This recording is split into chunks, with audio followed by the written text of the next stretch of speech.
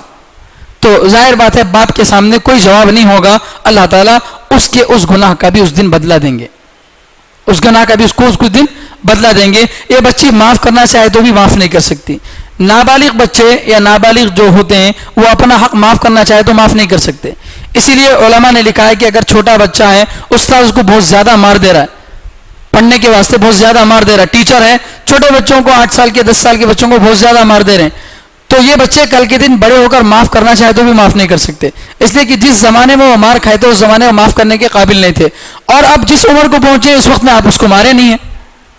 تو لہذا نابالغ ہونے کی صورت میں اس کے اوپر جو ظلم کیا گیا تھا وہ اپنا جرم معاف کرنا چاہے تو بھی معاف نہیں کر سکتی. اللہ تعالیٰ اس کا بدلہ اس کو دیں گے. اسی لیے اللہ تعالیٰ اس واقعے کو خاص طور پر بتا رہے ہیں کہ وہ کیس جو دنیا میں کسی نے حل نہیں کیا, جو کسی کورٹ میں بھی نہیں گیا, ایسے جو ہے مقدمے کا بھی اللہ تعالیٰ فیصلہ کریں گے. وَإِذَا الْمَوْءُودَةُ سُئِلَتْ بِأَيِّ ذَنبٍ قُتِلَتْ, جب زندہ دفن کی وہ لڑکی سے پوچھا جائے گا کہ کس جرم میں اس کو قتل کیا گیا.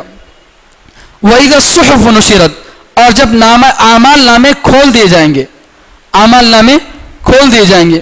گویا دنیا میں زندگی کے 60 سال میں جو ہم نے ایک ایک سیکنڈ گزارا ہے یہ ایک ایک آنسر ہے, ہمارا ایک ایک منٹ ایک ایک آنسر ہے. دنیا ہر وقت سوال کرتی رہتی ہے ہمارے اوپر, ہم سے سوال کرتی رہتی ہے. نماز کا وقت آیا, جاتا نہیں جاتا, جا رہا ہوں, ٹھیک ہے, پڑھتا نہیں پڑھتا, پڑھ رہا ہوں, خشوع کے ساتھ پڑھا نہیں پڑھا. یہ گویا ایک ہمارا ہر وقت ہمارے لیے ایک سوال ہے, اس کا ہم کیا کرتے ہیں عملی طور پر جواب دیتے ہیں کہ نماز کا وقت آیا, نماز کو آ گئے, تو گویا ہم اس سوال کا صحیح جواب دے دیے. تو اس طرح جو ہے دنیا کی 60 سال کی زندگی میں جو ہم نے کیا یہ ہمارا جوابی پرچہ ہے, آنسر شیٹ ہے ہماری. یہ اس آنسر شیٹ کو اللہ تعالیٰ کھول کر رکھ دیں گے. اور آنسر شیٹ میں کیا کرتے ہیں ٹیچر, رنگ کو ریڈ پین سے گول کر دیتے ہیں, جو جہاں جہاں رنگ ہوتا ہے گول کر دیتے ہیں, اس کا مطلب یہ غلط ہے, اور ریڈ کو ریڈ کر دیتے ہیں. تو ہمارے اعمال نامے ہمارے سامنے کھول کر رکھ دیے جائیں گے. پوری زندگی کی ہسٹری اللہ تعالیٰ اس کے اندر لکھیں گے, جو چیزیں ہم کو یاد ہیں اور جو ہم بھول چکے ہیں وہ سارے کام اس میں ہوں گے, اور اس میں سے کون سے صحیح تھے, کون سے غلط تھے, کون سی عبادتیں قبول ہوئی, کون سی قبول نہیں ہوئی, کن کن گناہوں کو اللہ نے معاف کیا, کن کو معاف نہیں کیا, سارا اس کے سامنے رکھ دیا جائے گا. وَإِذَا السَّمَاءُ كُشِطَتْ, اور جب آسمان کی چمڑی ادھیڑ دی جائے گی, جس طرح بکری کو ذبح کر دینے کے بعد اوپر لٹکا کر قصائی کیا کرتا ہے, چمڑی نکال دیتا ہے اس کی, اسی طرح آسمان کی چمڑی نکال دی جائے گی, آسمان کی کھال اتار دی جائے گی. کیا مطلب ہے آسمان کی کھال اتارنے کا؟ جس طرح جانور کو چھپانے کے لیے کیا ہوتا ہے, اوپر کا چمڑا ہوتا ہے, اس کے گوشت کو چھپانے کے لیے اوپر کا چمڑا ہوتا ہے, اسی طرح آسمان کو گویا چھپا رہے ہیں کون کون, سورج چاند ستارے, سورج چاند ستارے, یہ چیزیں گویا آسمان کا چمڑا ہے, یہ چیزیں گویا آسمان کا چمڑا ہے. اور اوپر کی آیت میں آیا تھا کہ جب سورج کو بے نور کر دیا جائے گا اور سمندر میں ڈال دیا جائے گا, ستاروں کو ڈال دیا جائے گا, چاند کو ڈال دیا جائے گا, تو گویا آسمان کی جن چیزوں کی وجہ سے رونق تھی, جن ستاروں, جن سورج اور جن چاند کی وجہ سے آسمان بڑا خوبصورت نظر آتا تھا, آج ان سب سے آسمان کو خالی کر دیا جائے گا تو آسمان بالکل ایسا لگے گا گویا کہ بکری کی چمڑی نکال دی گئی ہے. بکری پر جب چمڑا ہوتا ہے تو خوبصورت دکھتی ہے, چمڑا نکلنے کے بعد خوبصورت دکھتا ہے نہیں, تو آسمان بھی کیا ہو جائے گا, بے نور ہو جائے گا. گویا یہ کہنا چاہ رہے ہیں وَإِذَا السَّمَاءُ كُشِطَتْ, اور جب آسمان کی کھال اتار دی جائے گی. وَإِذَا الْجَحِيمُ سُعِّرَتْ, اور جب جہنم کو دہکایا جائے گا, جب جہنم کو دہکایا جائے گا, دہکانا کا مطلب خوب جلایا جائے گا اور زیادہ. جس طرح سے چولہے میں آگ جل رہی ہے, اوپر سے پیٹرول ڈال دیے تو کیا ہوتا ہے, پہلے سے جو آگ جل رہی ہے اور بھڑکتی ہے. یا گیس چولہے پر کوئی برتن رکھیں, سلو میں رکھیں, ایک دم سے آگ کو بڑا کر دیتے ہیں تو ایک دم سے آگ بھڑکتی ہے. اس طرح سے جہنم تو چالو ہے لیکن اس کو کیا کریں گے اللہ تعالیٰ, اور بھڑکائیں گے. حدیث پاک کے اندر آتا ہے کہ جہنم کو 1000 سال تک جلایا گیا تو اس کی آگ لال ہوئی, پھر 1000 سال تک اس کو جلایا گیا تو اس کی آگ پیلی ہوئی, اور پھر 1000 سال تک جہنم کو دہکایا گیا تو اس کی آگ کالی ہو گئی. اور اب اللہ تعالیٰ جب قیامت کے دن دہکائیں گے تو اس کا کیا رنگ ہوگا وہ اللہ بہتر جانتے ہیں. 1000 سال تک اس کو اللہ تعالیٰ جلا رہے ہیں تو اس کی گرمی کیا ہوگی, اور اس میں جانے والے لوگوں کا کیا حال ہوگا. تو یہ اللہ تعالیٰ جو ہے ہم کو سمجھانا چاہ رہے ہیں کہ قیامت کا انکار مت کرو، اس لیے کہ یہ سب چیزیں پیش آئیں گی. وَإِذَا الْجَحِيمُ سُعِّرَتْ، اور جب جہنم کو دہکایا جائے گا. وَإِذَا الْجَنَّةُ أُزْلِفَتْ، اور جب جنت کو قریب کر دیا جائے گا. وَأُزْلِفَتِ الْجَنَّةُ لِلْمُتَّقِينَ، قرآن کریم میں اللہ تعالیٰ دوسری جگہ فرما رہے ہیں کہ متقیوں کے لیے، اللہ سے ڈرنے والوں کے لیے جنت کو قریب کر دیا جائے گا. قریب کر دیا جائے گا کا مطلب کیا ہے کہ ہم آسمان کو دیکھ رہے ہیں لیکن آسمان کے اوپر کی جو چیزیں ہیں جنت اور جہنم اس کو ہم نہیں دیکھ سک رہے. تو قیامت کے دن کیا ہوگا، انسانوں اور جنت کے درمیان جو پردہ ہے آسمان کی شکل میں وہ ختم ہو جائے گا. تو اب ہم کو جنت نظر آنے لگے گی، مگر کس کو نظر آئے گی؟ جو نیک ہیں، جن کو جنت میں جانا ہے، جن کو جنت میں جانا ہے ان کو جو ہے جنت نظر آئے گی. ابھی قیامت کا میدان چل رہا ہے لیکن تبھی اللہ تعالیٰ ان کو جنت دکھا دیتے ہیں، گویا یہ اس بات کا اشارہ ہوتا ہے کہ تم کو وہاں جانا ہے. اللہ تعالیٰ ہم سب کو جو ہے جنت کا دیدار نصیب فرمائے. تو وَإِذَا الْجَنَّةُ أُزْلِفَتْ، اور جب جنت کو قریب کر دیا جائے گا، قریب کر دیا جائے گا مطلب دکھایا جائے گا جب جنت کو. عَلِمَتْ نَفْسٌ مَا أَحْضَرَتْ، یہ 12 باتیں، شروع کی 6 باتیں دنیا کے موجود رہتے وقت میں ہوئی تھی، اور یہ بعد کی 6 باتیں، بعد کی 6 باتیں کیا تھی کہ جب سب لوگوں کے جوڑے جوڑے بنائے جائیں گے اور زندہ دفن کی ہوئی لڑکی سے پوچھا جائے گا، اعمال نامے کھول دیے جائیں گے، آسمان کی چمڑی ادھیڑ دی جائے گی، جہنم کو دہکایا جائے گا، جنت کو قریب کیا جائے گا. یہ 6 چیزیں قیامت کے دن کے بعد جب حساب کا دن ہوگا اس دن یہ سب چیزیں پیش آئیں گی. جب یہ چیزیں پیش آئیں گی تو کیا ہوگا؟ عَلِمَتْ نَفْسٌ مَا أَحْضَرَتْ، جان لے گا ہر آدمی وہ کام جو اس نے کیا. ہر آدمی، ہر مسلمان نہیں، ہر آدمی، چاہے وہ کافر ہو مسلمان ہو کوئی بھی ہو، جو بھی اس نے کیا، اچھا کیا ہو یا غلط کیا ہو، سب کچھ وہ جان لے گا. اب جب اس کو معلوم ہو جائے گا کہ میرے اتنے غلط کام ہیں، اتنے اچھے کام ہیں، تو اللہ تعالیٰ کیا کریں گے؟ اعمال کو تولیں گے، گنیں گے نہیں. اس سے پہلے بھی آیا تھا، یہ ذکر آیا تھا کہ قیامت کے دن اللہ تعالیٰ اعمال کو گنیں گے نہیں بلکہ تولیں گے. اللہ تعالیٰ کے یہاں کوانٹٹی اصل ہے، کوانٹٹی اصل نہیں ہے، کوالٹی اصل ہے. احسن جو اچھا ہوگا اس کو اللہ تعالیٰ دیکھیں گے، کتنے زیادہ کیے اس کو اللہ تعالیٰ نہیں دیکھیں گے. اتنی رکعت نماز نفل نمازیں پڑھا ہے اسے نہیں دیکھیں اللہ تعالیٰ، بلکہ اتنی رکعت نفل نمازوں کو کتنے اخلاص سے پڑھا ہے، کتنے خشوع خضوع کے ساتھ پڑھا ہے، تو اس کو اللہ تعالیٰ دیکھیں گے. تو اعمال نامے انسان کے سامنے آ جائیں گے تو آدمی جان لے گا کہ اس کے ساتھ کیا ہونے والا ہے. یہ سب چیزیں ہوں گی، اور یہ سب چیزوں کی خبر کون دے رہا ہے؟ قرآن کریم دے رہا ہے. جنت میں ایسا ہوگا، جہنم ایسی ہوگی، قیامت کا دن ایسا ہوگا، یہ ساری باتیں کون بتا رہا ہے؟ قرآن کریم بتا رہا ہے. تو اس لیے اللہ تعالیٰ قرآن کریم کے بارے میں آگے کچھ باتیں بتا رہے ہیں، اور قرآن کریم کے بارے میں بتانے سے پہلے 2 چیزوں کی قسم کھا رہے ہیں. فَلَا أُقْسِمُ بِالْخُنَّسِ، میں قسم کھاتا ہوں پیچھے ہٹ جانے والے ستاروں کی. الجواری جو چلتے ہیں، الکنس اور چھپ جاتے ہیں. تو ستاروں کے اللہ تعالیٰ قسم کھا رہے ہیں، عام ستارے نہیں بلکہ ان ستاروں کے اللہ تعالیٰ قسم کھا رہے ہیں جو چلتے چلتے پیچھے کی طرف ہٹتے ہیں اور پیچھے جا کر چھپ جاتے ہیں. ایسے 5 ستارے ہیں، ان 5 ستاروں کے بارے میں اللہ تعالیٰ، ان 5 ستاروں کے اللہ تعالیٰ قسم کھا رہے ہیں کہ یہ 5 ستارے ایسے ہیں، یہ کہاں سے طلوع ہوتے ہیں اور کہاں ڈوبتے ہیں یہ کسی کو نہیں معلوم. عام طور سے ستاروں کے نکلنے اور ڈوبنے کی جگہ معلوم ہوتی ہے، جس طرح سورج ادھر سے نکل رہا ہے ادھر ڈوبتا ہے، یہ معلوم ہے. اسی طرح ستاروں کی بھی، بہت سارے ستاروں کی بھی نکلنے اور ڈوبنے کی جگہ معلوم ہے. اسی لیے گزشتہ پرانے زمانے کے اندر لوگ ستاروں کو دیکھ کر اپنا راستہ طے کرتے تھے. یہ ستارہ کون سا ہے؟ یہ فلاں ستارہ ہے، یہ ستارے کا راستہ حیدرآباد کی طرف ہے، یہ ستارہ یہ ممبئی کی طرف نظر آ رہا ہے. تو سمندر میں جب لوگ جاتے تھے تو وہاں کوئی میپ کام نہیں آتا تھا. اس وقت میں کس کو دیکھتے تھے؟ ستاروں کو دیکھتے تھے کہ یہ ستارہ فلاں گاؤں کی طرف ہے اور یہ ستارہ فلاں گاؤں کی طرف، کشتی کو اس طرف لے جاؤ تو فلاں گاؤں ملے گا. لیکن کچھ ستارے ایسے ہیں جن کا کوئی رخ طے نہیں ہے، وہ کہیں سے بھی نکلتے ہیں کہیں بھی جا کر ڈوبتے ہیں. تو ایسے 5 ستارے ہیں، ان 5 ستاروں کے بارے میں اللہ تعالیٰ فرمائے، ان کی قسم کھا رہے ہیں کہ میں قسم کھاتا ہوں ان ستاروں کی.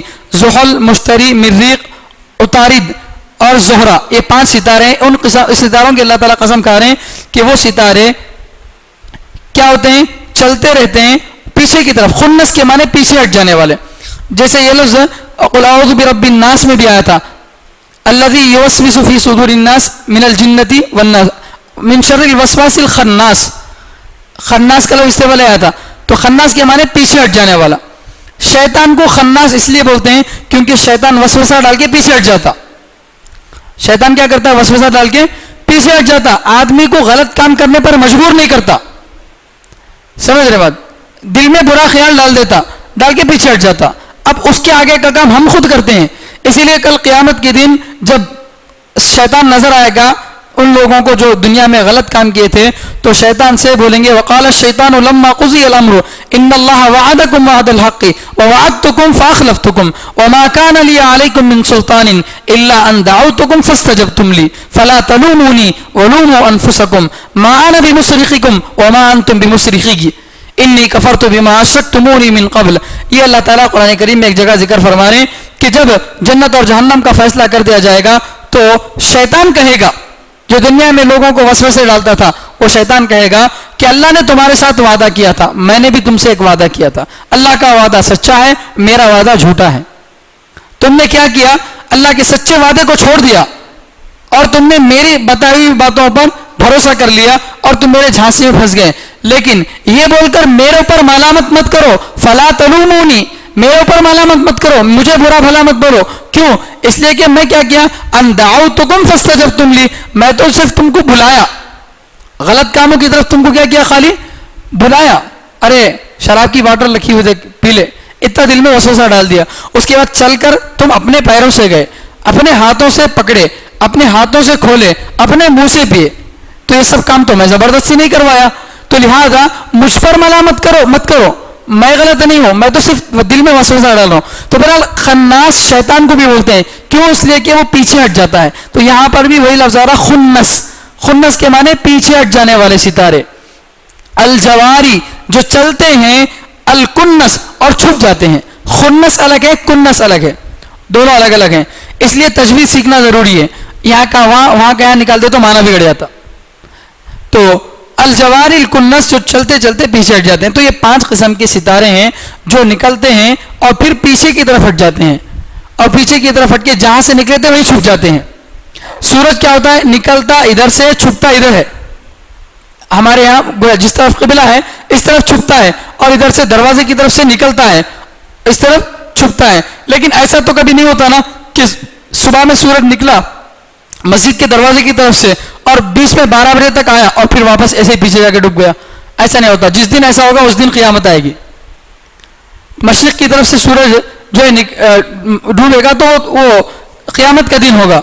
تو لیکن یہ ستارے کیا ہوں گے؟ جہاں سے نکلے تھے وہیں پیچھے کی طرف ہٹ کر کیا ہوں گے؟ واپس چلے جائیں گے. ان ستاروں کی اللہ تعالیٰ قسم کھا رہے ہیں. کیا مقصد ہے ان ستاروں کی قسم کھانے کا؟ کیا سمجھانا چاہ رہے ہیں اللہ تعالیٰ؟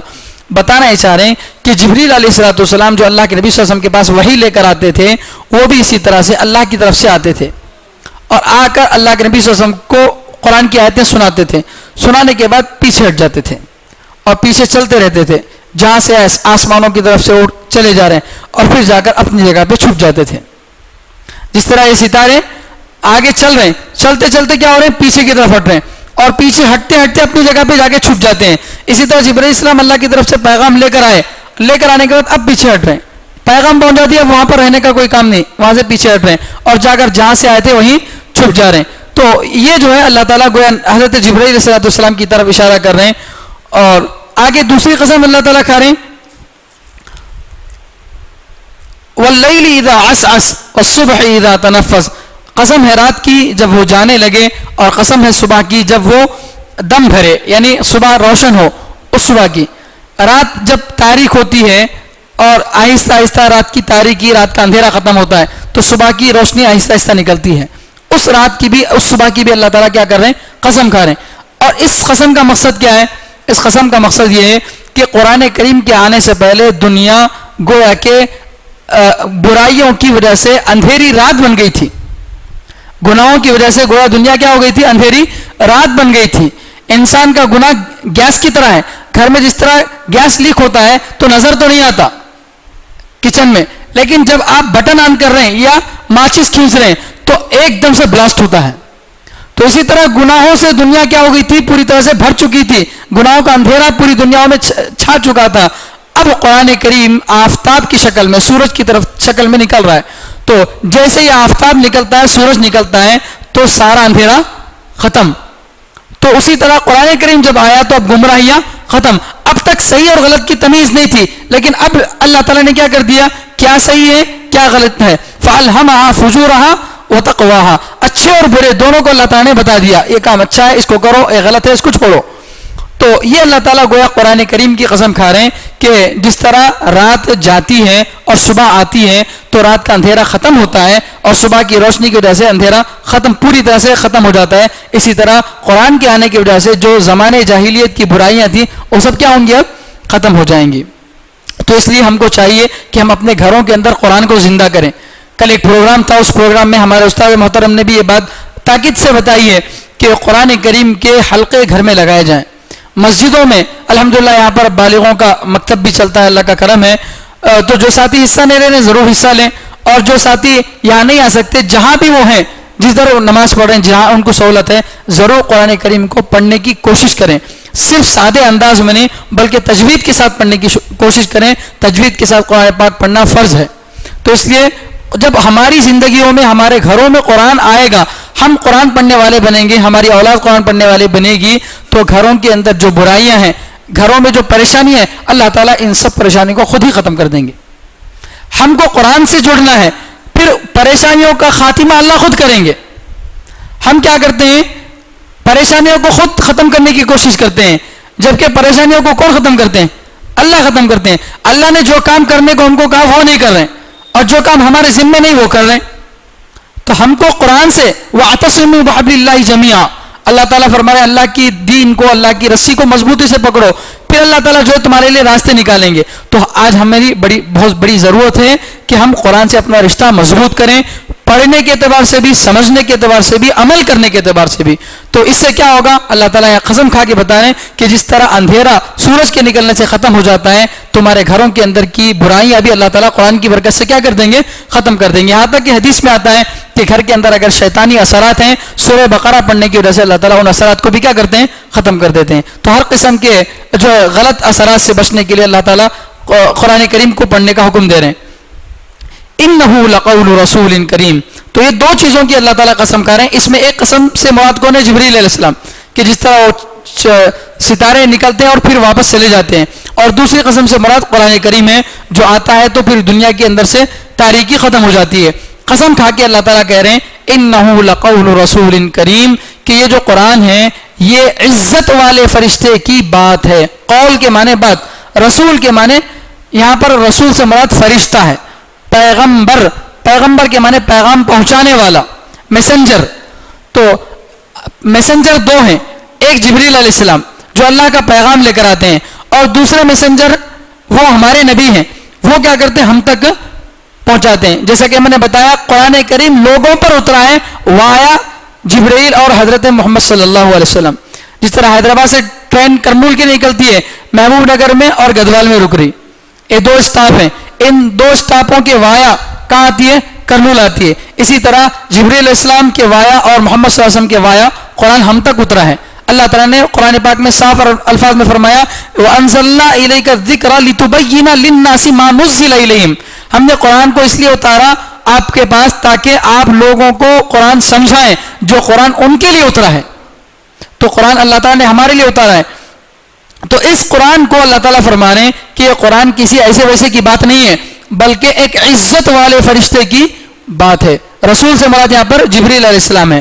جبریل علیہ السلام کو بھی رسول بول سکتے ہیں، بلکہ عربی زبان میں جو بھی قاصد ہوتا ہے، جو بھی ہماری بات کو پہنچانے والا میسنجر ہوتا ہے، ان سب کو کیا بول سکتے ہیں؟ رسول بول سکتے ہیں. پوسٹ مین جو ہوتا ہے، پوسٹ مین کو بھی کیا بول سکتے ہیں؟ گویا رسول بول سکتے ہیں، کیونکہ وہ ہمارا پیغام دوسروں تک پہنچاتا ہے. تو عربی میں رسول ایک عام لفظ ہے، اور ہم عام طور سے رسول کا لفظ کس کے لیے استعمال کرتے ہیں؟ محمد صلی اللہ علیہ وسلم کے لیے. تو یہاں پر وہ محمد صلی اللہ علیہ وسلم والا رسول مراد نہیں ہے، یہاں پر رسول سے مراد پیغام پہنچانے والا یعنی جبریل علیہ السلام. انہ لقول رسول کریم، یہ قرآن عزت والے فرشتے کی بات ہے. اللہ تعالیٰ جبریل علیہ السلام کے بارے میں بتا رہے ہیں کہ یہ فرشتے کیسے ہیں؟ عزت والے ہیں، کریم ہیں. ذی قوت، جو طاقت والے ہیں، ذی قوتن طاقت والے ہیں. کبھی کبھی کیا ہوتا ہے کہ آپ کوئی پیغام دے کر چھوٹے بچے کو بھیج رہے ہیں, چھوٹا بچہ گھر سے باہر نکلا, کوئی بڑا آدمی باہر ٹھہرا ہے, باہر ادھر کیا لے جا رہا, چل دے, وہ چٹھی وہاں سے نکال کے دوسری چٹھی اس کے ہاتھ میں دے سکتے ہیں, کیوں, وہ بچہ کمزور ہے. جو پیغام ہم دے کر بھیجے تھے وہ اس پیغام وہاں پہنچا نہیں معلوم, کیوں, یہ لے جانے والا بڑا دبلا پتلا کمزور ہے, کوئی پکڑ کے کیا کر سکتا, اس کو ڈالا دھمکا کے دوسری بات بولنے لگا سکتا. لیکن اللہ تعالیٰ فرما رہے کہ یہ جو قرآن میری طرف سے لے کر جبریل علیہ السلام آئے, اور جبریل علیہ السلام آتے ہوئے آسمان سے آتے ہیں, آسمانوں میں تو فرشتے ہیں, لیکن جب پہلا آسمان پار کر کے آتے ہیں تو یہ دنیا کا جو آسمان ہے اس میں تو شیطان بھرے ہوئے ہیں, جنات بھرے ہوئے ہیں, تو جنات اور شیطان بھی طاقتور مخلوق ہے. کہیں ایسا تو نہیں ہے کہ جبریل علیہ السلام آیتیں لے کر اتر رہے تھے تو فرشتے جنات اور شیطان سب جنے مل کے جو ہے جبریل علیہ السلام کو روک لیے, کیا لے جا رہے ہیں, جاؤ واپس جاؤ, یا نہیں بول تو اللہ تعالیٰ یہ لائے تھے, یہ نکو یہ لے جا کو بولو, ایسا نہیں, بلکہ اللہ تعالیٰ فرما رہے ہیں ذی قوتن, پاورفل ہیں, وہ جو پیغام دیے تھے اس پیغام کو پہنچانے میں کوئی کمزوری کا اظہار نہیں کرتے. ذی قوتن عند ذی العرش مکین, عرش والے کے پاس مقام رکھتے ہیں, یعنی اللہ کے نزدیک حضرت جبریل علیہ السلام کا کیا بہت بڑا مقام ہے. سارے فرشتوں کے ذمہ دار کون ہیں, حضرت جبریل علیہ السلام. تو یہ عرش والے کے پاس, اللہ کے پاس بہت بڑا مقام رکھنے والے ہیں. مطاعن, ان کی بات مانی جاتی ہے. جتنے بھی فرشتے ہیں سب کے لیڈر چونکہ یہی ہیں تو لیڈر کی بات مانی جاتی ہے, تو ان کی بات بھی کیا ہوتی ہے, مانی جاتی ہے. سارے فرشتوں کو کام تقسیم کرنے والے جبریل علیہ السلام ہیں, سب کو جو ہے بتاتے ہیں کہ یہ کام تم کو کرنا ہے, یہ کام کرنا ہے. ثم امین, وہاں اللہ کے یہاں کیا ہے, وہ امانت دار ہیں. تو یہ 5 باتیں جبریل علیہ السلام کے بارے میں بتا رہے ہیں. کریم, وہ عزت والے ہیں, اور اللہ کے طاقت والے ہیں, اللہ کے نزدیک ان کا بہت بڑا مقام ہے, اور ان کی بات مانی جاتی ہے, اور وہ امانت دار ہیں. یہ 5 باتیں حضرت جبریل علیہ السلام کے بارے میں بتا رہے ہیں تاکہ کسی کو یہ شک نہ ہو کہ جو فرشتہ قرآن کریم کی آیتیں لے کر اتار رہا تھا وہ فرشتہ بجائے کسی اور کے پاس جانے کے کسی اور کے پاس آ گیا, یا کچھ پیغام لانے کے کچھ اور پیغام لا لیا, ایسا نہیں ہے. جیسا کہ شیعہ کہتے ہیں, شیعہ لوگ کرنول میں جو گولڈن کلر کی ٹوپی بنتے, بھورے بولتے ہیں ان کو, تو بہت کم ہے یہاں پر کرنول میں, لیکن دوسری جگہوں پہ ہیں شیعہ. وہ شیعہ جو ہے نعوذ باللہ حضرت علی رضی اللہ تعالیٰ عنہ کو پیغمبر مانتے ہیں. ان کی اذان بھی یہ ہوتی ہے, لا اشہد ان علی رسول اللہ بول کے اذان دیتے ہیں, نعوذ باللہ. تو حضرت علی رضی اللہ تعالیٰ کو پیغمبر مانتے ہیں, اور یہ کہتے ہیں کہ اللہ تعالیٰ جو ہے علی رضی اللہ عنہ کے پاس وحی لے کر جاؤ بولا تو حضرت جبرائیل علیہ السلام سے غلطی ہو گئی, انہوں وہاں آنے کا یہاں آگے کہتے, نعوذ باللہ.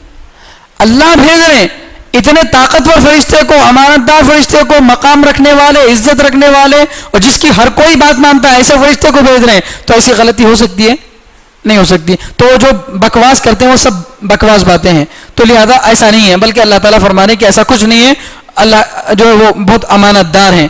اور یہ 5 باتیں کس کے بارے میں بتائیں, حضرت جبریل علیہ السلام کے بارے میں. آگے 4 باتیں نبی علیہ السلام کے بارے میں بتا رہے ہیں کہ جن تک جبریل علیہ السلام قرآن کی آیتیں لے کر اتاری, یہ کیسے ہیں, وَمَا صَاحِبُكُمْ بِمَجْنُونَ, تمہارے ساتھی دیوانے نہیں ہیں. تمہارے ساتھی, یہاں صاحب سے مراد کیا ہے, پیغمبر صلی اللہ علیہ وسلم. تمہارے ساتھی کیا نہیں ہے, دیوانے نہیں ہیں. کیونکہ جس وقت اللہ کے نبی صلی اللہ علیہ وسلم ایک خدا کی بات کیے تو وہ لوگ 360 کو بھی کافی نہیں مانتے تھے. 360 سے بھی کام ہوتا نہیں ہوتا, ان کو ڈاؤٹ تھا. ویسے میں اگر ایک ہی سے سب کام ہوتے ہیں بول کے اگر سنیں تو آدمی یقین کر سکتا ہے, نہیں کر سکتا. جیسے موبائل سے فون آتا ہے اور دوسرے کام ہم کر رہے ہیں, اگر کوئی آپ سے یہ بولے کہ موبائل سے سواری بھی کر سکتے ہیں, موبائل کا خالی بٹن پکڑو اڑ کے جاتے ہیں بول کے, تو مانتے نہیں مانتے, کیسا ہو سکتا ہے بول کے. تو جس طرح ہمارے لیے اس بات پر یقین کرنا مشکل ہے, ویسے ہی ان لوگوں کے لیے بھی جو ہے اتنے خدا مل کر اس دنیا کو نہیں سنبھال سک رہے, ایک اللہ کیسے سنبھالتا, ایسا جو ہے کہتے تھے. اور یہ بات جو توحید کی نبی علیہ السلام کر رہے تھے, ان باتوں کی وجہ سے اللہ کے نبی صلی اللہ علیہ وسلم کو کیا کہتے تھے, پاگل کہتے تھے, حالانکہ خود پاگل تھے. تو اللہ تعالیٰ جو ہے صاف الفاظ میں فرما رہے, وما صاحبکم بمجنون, تمہارے ساتھی محمد صلی اللہ علیہ وسلم پاگل نہیں ہیں, دیوانے نہیں ہیں, بلکہ وہ اللہ کے فرزانے ہیں. وَلَقَدْ رَآهُ بِالْأُفُقِ الْمُبِينِ, پیغمبر نے فرشتے کو آسمان کے کھلے کنارے میں دیکھا ہے. پیغمبر نے فرشتے کو آسمان کے کھلے کنارے میں دیکھا ہے. کیا مطلب اس کا, جو پیغام لے کر آ رہا ہے فرشتہ، اس فرشتے کو کبھی اللہ کے نبی صلی اللہ علیہ وسلم دیکھے تو پہچانتی ہاں انہوں لاری ملک کو. اگر کبھی حضرت جبرائیل علیہ السلام کو دیکھے ہی نہیں ہے تو پیغام کون لا رہا معلوم ہوتا نہیں. بات سمجھ میں نہیں. بھئی ایک آدمی ہمارے گھر کو آ رہا ہے اور کوئی بات ہمارے پاس لے کر آ، کوئی میسج لے کے آ رہا ہمارے لیے، تو ہم ایک مرتبہ اس کو دیکھ لیے. اب اگلی مرتبہ جب بھی وہ آ رہا تو ہم سمجھتے ہیں فلاں آدمی اس کو بھیج رہے بول کے، لیکن ہم اس کا چہرہ بھی نہیں دیکھے، خالی دروازے کے باہر سے آواز آتی پوسٹ بول کے اور ہمیں اس کا کبھی چہرہ نہیں دیکھے، تو اس پر یقین کرنا مشکل ہوتا ہے کہ وہ آدمی تھا یا کوئی اور تھا جو اس کی آواز نکال کر چلا گیا. ایسا ڈاؤٹ ہو سکتا ہے نا کہ ہم اس کا کبھی چہرہ بھی نہیں دیکھے، اندھیرے میں آ کر ایک آدمی ہم کو کوئی پیغام دے کے جا رہا، تو یہ ضروری ہے کہ ہر مرتبہ آنے والا ہونے سے بول کے کوئی دوسرا بھی تو آ سکتا ہے نا. تو اگر ہم اس کا چہرہ کلیئرلی دیکھ لیے تو اب کوئی دوسرا آئے تو کیا کر سکتے ہیں، پکڑ سکتے ہیں کہ بھئی اس سے پہلے کوئی اور آتا تھا، تم تو دوسرے ہو بول کے. تو اللہ تعالیٰ یہ فرما رہے ہیں کہ جبرائیل علیہ السلام جو وحی لے کر آتے تھے، ایسا نہیں ہے کہ حضرت نبی علیہ السلام ان کو دیکھ نہیں سکتے تھے، خالی آواز آتی تھی اور ساؤنڈ کو سن لے کر ہاں بول کے مان، ایسا نہیں، بلکہ باقاعدہ جبرائیل علیہ السلام کو ہمارے نبی دیکھیں، بار بار دیکھیں. حضرت جبرائیل علیہ السلام کیا بلکہ بعض صحابہ بھی دیکھیں. اللہ کے نبی صلی اللہ علیہ وسلم تو کیا بعض صحابہ بھی کیا کریں حضرت جبرائیل علیہ السلام کو دیکھے ہیں. کتابوں میں لکھا ہے کہ حضرت خدیجہ رضی اللہ تعالیٰ عنہ اللہ کے نبی صلی اللہ علیہ وسلم کی بیوی جو تھی یہ حضرت جبرائیل علیہ السلام کو دیکھے. اور دوسرے صحابہ کے بارے میں بعض مرتبہ آتا ہے کہ وہ جبرائیل علیہ السلام کو دیکھیں. تو کبھی کبھار اللہ تعالیٰ دوسروں کو بھی دکھا دیتے تھے، تو ان کو دیکھے ہیں. ایسا نہیں ہے کہ کوئی کون آ رہا کہ کیا لا رہا کہ معلوم نہیں، ایسا نہیں. وَلَقَدْ رَآهُ، پیغمبر نے اس فرشتے کو دیکھا ہے، وہ بھی کیسا، بِالْأُفُقِ الْمُبِينِ، آسمان کے کھلے کنارے پر. جبرائیل علیہ السلام کوئی چھوٹے آدمی نہیں تھے جو آ جائے. کبھی کبھی اکثر تو انسان کی شکل میں حضرت دحیہ کلبی رضی اللہ عنہ کی شکل میں آتے تھے، اور کبھی اپنی اصلی شکل میں بھی آتے تھے، اور اپنی پروں کو کھول کر آسمان کے کنارے پر کھڑے ہو جاتے تو آسمان کا اس طرف کا جو حصہ ہے وہ بالکل نظر نہیں آتا تھا. اتنے بڑے تھے حضرت جبرائیل علیہ السلام. تو حضرت جبرائیل علیہ السلام کو نبی علیہ السلام نے آسمان کے کھلے کنارے پر دیکھا ہے. اور تیسری بات کیا بتا رہے ہیں، وَمَا هُوَ عَلَى الْغَيْبِ بِضَنِينٍ، نبی علیہ السلام غیب کی باتوں کو بتانے میں کوئی کنجوس نہیں ہے.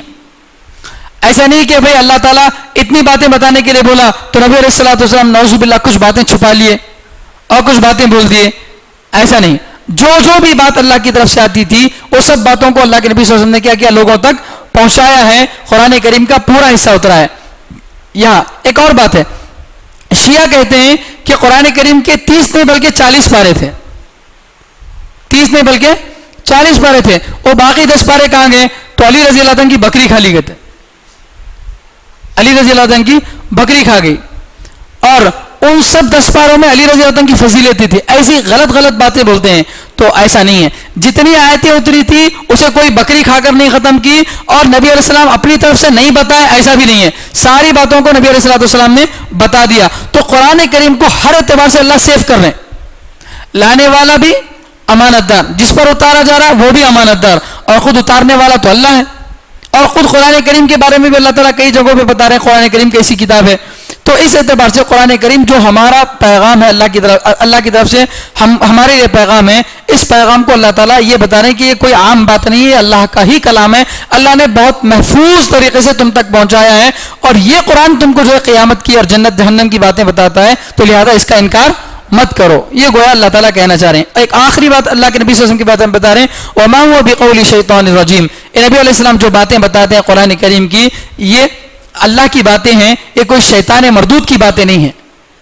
شیطان کی باتیں نہیں ہیں. عملیات وغیرہ کرنے والے، جادو وغیرہ کرنے والے شیطان سے مدد لیتے ہیں، اور شیطان کی طرف سے کچھ الٹپ باتوں کو لے کر لوگوں کو ڈراتے ہیں، ایسا ہے ویسا ہے بلکہ. تو ایسا نہیں ہے، بلکہ یہ شیطان مردود کی بات بھی نہیں ہے. ایک واقعہ کتاب میں لکھا ہے سیرت مصطفیٰ کے اندر کہ جب پہلی مرتبہ اللہ کے نبی صلی اللہ علیہ وسلم پر وحی اتری تو اللہ کے نبی صلی اللہ علیہ وسلم کو جبرائیل علیہ السلام نے بتا دیا کہ میں اللہ کا فرشتہ ہوں اور آپ کو اللہ تعالیٰ نے پیغمبر بنایا. یہ اللہ تعالیٰ کی طرف سے ان کو بتا دیا گیا، کنفرم کر دیے. اقرا بسم ربک الذی کی جب آیتیں اتری تو ان آیتوں کو اترنے کے بعد صاف انداز میں بتا دیے کہ میں فرشتہ ہوں اور آپ کو اللہ نے پیغمبر بتا دیے. اس کے باوجود چونکہ اللہ کے نبی صلی اللہ علیہ وسلم اکیلے تھے غار حرا میں، اور انجان آدمی اگر اللہ کے نبی صلی اللہ علیہ وسلم کے سامنے یہ پیغام لے کر آیا تھا تو فطری طور پر ایک گھبراہٹ ہو گئی تھی اللہ کے نبی صلی اللہ علیہ وسلم کو. اس گھبراہٹ کو دور کرنے کے لیے حضرت خدیجہ رضی اللہ تعالیٰ عنہا بہت سارے لوگوں کے پاس لے کر اللہ کے نبی صلی اللہ علیہ وسلم کو گئی اور جا کر ان لوگوں کے ذریعے سے تسلی دلائی کہ یہ جو آپ کے پاس آئے تھے کوئی دوسرا نہیں ہے, یہ فرشتہ ہے اللہ کی طرف سے آنے والا. انہی میں سے ایک بات یہ لکھی ہوئی ہے کہ ایک مرتبہ حضرت خدیجہ رضی اللہ تعالیٰ عنہ نے نبی علیہ الصلوۃ والسلام سے کہا کہ اگر دوبارہ تم کو جبریل علیہ السلام نظر آئے تو مجھے اطلاع دینا, کبھی اگر تمہارے کو دوبارہ نظر آئے تو مجھے بتا دینا کہ جبریل آئے ہیں. تو ایک مرتبہ گھر میں اللہ کے نبی صلی اللہ علیہ وسلم تھے, حضرت جبریل علیہ السلام آئے. جبریل علیہ السلام جب بھی آئے قرآن کی آیتیں اتارنا ضروری نہیں ہے, بات یاد رکھو. جب بھی جبریل علیہ السلام آ رہے قرآن کی آیتیں اترنا ضروری نہیں ہے. ویسے بھی اللہ کے نبی صلی اللہ علیہ وسلم کی طرف سے آتے تھے, حفاظت کے واسطے آتے تھے, کچھ باتیں سکھانے کے لیے آتے تھے. تو ایک مرتبہ حضرت جبریل صلی اللہ علیہ وسلم آئے تھے تو حضرت خدیجہ رضی اللہ تعالیٰ بولی اللہ کے نبی صلی اللہ علیہ وسلم کو کہ آپ میرے گود میں سر رکھ دو, میرے گود میں سر رکھ دو. تو اللہ کے نبی صلی اللہ علیہ وسلم اپنی بیوی کے گود میں سر رکھ دیے.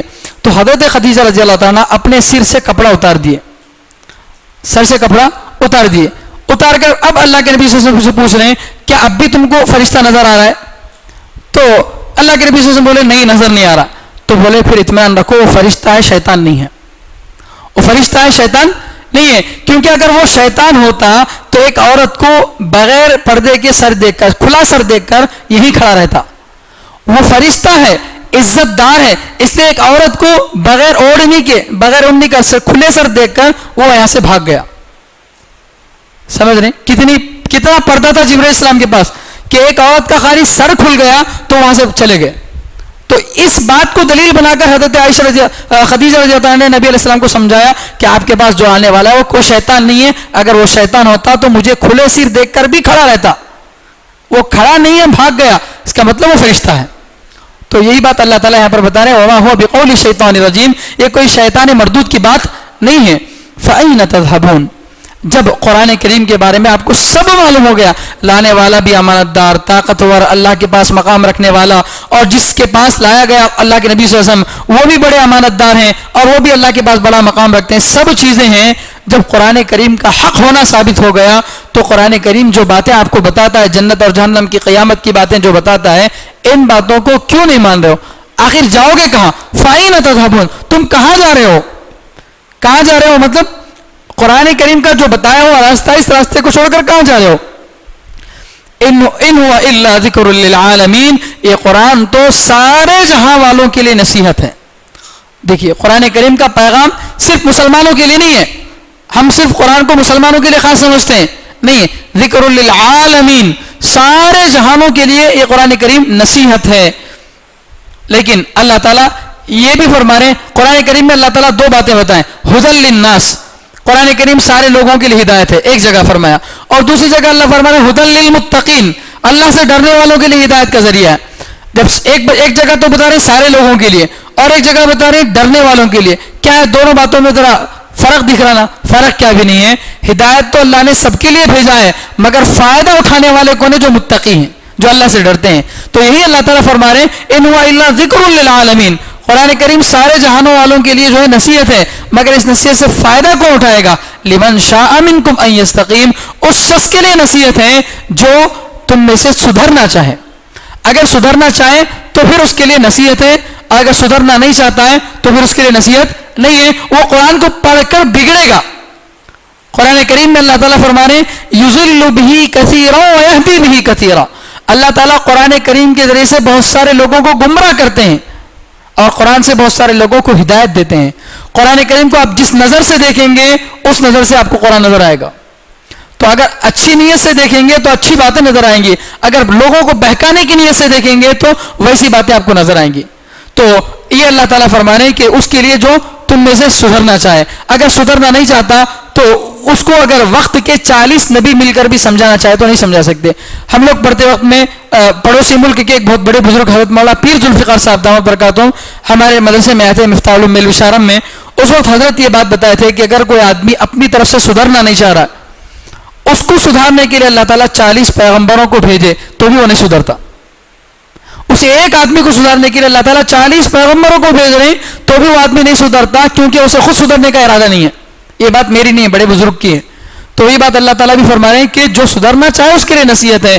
وما تشاءون الا ان یشاء اللہ رب العالمین, اور تم نہیں چاہتے ہو مگر یہ کہ اللہ چاہتے ہیں جو سارے جہانوں کا رب ہے. ہمارا ارادہ بعد میں ہوتا ہے, پہلے کیا کرتے ہیں, اللہ ارادہ کرتے ہیں. اللہ کے ارادہ کرنے کی وجہ سے ہم ارادہ کرتے ہیں. تو ساری دنیا میں جو کچھ ہوتا ہے وہ کس کے ارادے سے ہوتا ہے؟ اللہ کے ارادے سے ہوتا ہے, اللہ کی مرضی سے ہوتا ہے, اللہ کے ارادے سے ہوتا ہے. انہیں کرا بول کے ایسا ہوا, انہیں کرا بول کے ایسا ہوا, حکومتوں پر لوگوں پر تانا ڈالنے کی ضرورت نہیں, سب کچھ اللہ کی مرضی سے ہو رہا ہے. لیکن اللہ تعالیٰ نے ہم کو اختیار دیا ہے, ہم اپنے اختیار کو استعمال کر کے اللہ کے احکام پر عمل کر کے حالات کو اللہ کے ذریعے سے بدلنا چاہے تو بدل سکتے ہیں, نہیں بدلنا چاہے تو نہیں بھی بدل سکتے ہیں. تو اللہ تعالیٰ نے جو ہے جو کچھ ہوتا ہے وہ اللہ کے ارادے سے ہوتا ہے, یہ اللہ تعالیٰ جو ہے یہاں پر بتا رہے ہیں. اسی پر جو ہے سورہ ختم ہو رہا ہے, اگلے سورہ کے لیے وقت نہیں ہے. اللہ تعالیٰ سے دعا ہے کہ اللہ تعالیٰ نے جو کچھ ہم کو سننے کا موقع ملا ہے اس پر عمل کرنے کی توفیق عطا فرمائے. سبحان اللہ و بحمدہ, سبحانک اللہم و بحمدک, ونشہد ان لا الہ الا انت ونستغفرک ونتوب الیک.